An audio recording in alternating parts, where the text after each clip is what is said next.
ஆயிடுச்சு. இவங்களை எதுக்காக அவர் துரத்திட்டு வந்தாருன்னே தெரியலையே. அவரை பார்த்து எதுக்காக இவங்க பயந்தாங்க?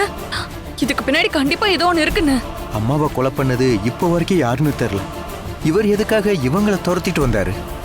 இப்போ போன் போட்டு யார்ட்டையும் சீரியஸா பேசினாரு. எதுவுமே தெரியல. ஹாஸ்பிட்டல்ல இவங்க உயிர் பிழைச்சா மட்டும்தான் நம்ம கேள்விகள் எல்லாத்துக்கும் பதில் கிடைக்கும்.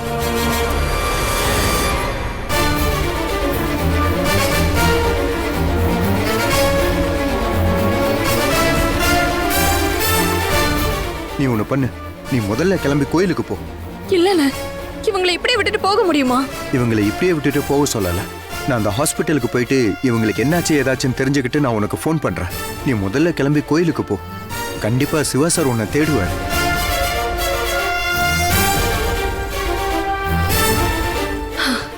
சரிங்கண்ணா, பாத்துக்கோங்க.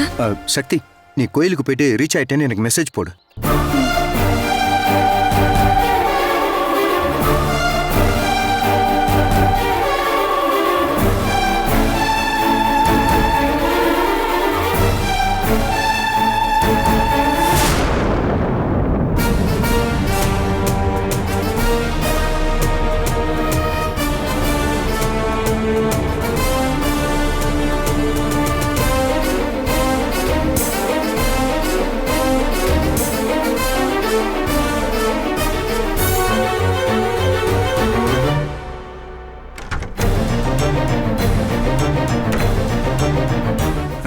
சிஸ்டர், இப்போ அவங்க எப்படி இருக்காங்க?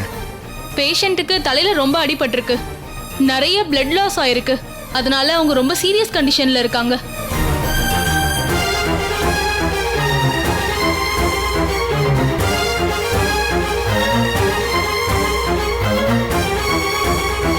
ஆமா தம்பி, அவங்க யாருன்னு உங்களுக்கு தெரியுமா?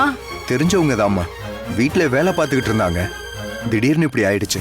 ஒரு நாளைக்கு இந்த மாதிரி ஏகப்பட்ட கேஸ் வந்துட்டு தான் இருக்கு தம்பி.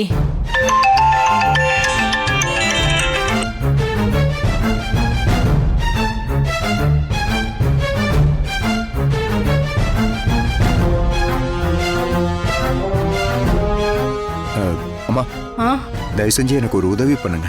நான் அவசரமா ஒரு கல்யாணத்துக்கு போக வேண்டியது இருக்கு. இவங்க கண்ணு முழிச்சதும் நான் எழுதி கொடுத்திருக்க இந்த நம்பருக்கு போன் போட்டு எனக்கு தகவல் சொல்றீங்களா? சரிங்க தம்பி, கண்டிப்பா உங்களுக்கு தகவல் சொல்றேன். ஆனா நான் தான் சொன்னேன்னு யார்கிட்டயும் சொல்லிடாதீங்க. சரிங்கம்மா.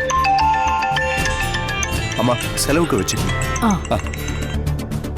திவ்யா, சக்தி அங்கதான் வந்துட்டு இருக்கேன். நீ அவ கொஞ்சம் கூடவே இரு.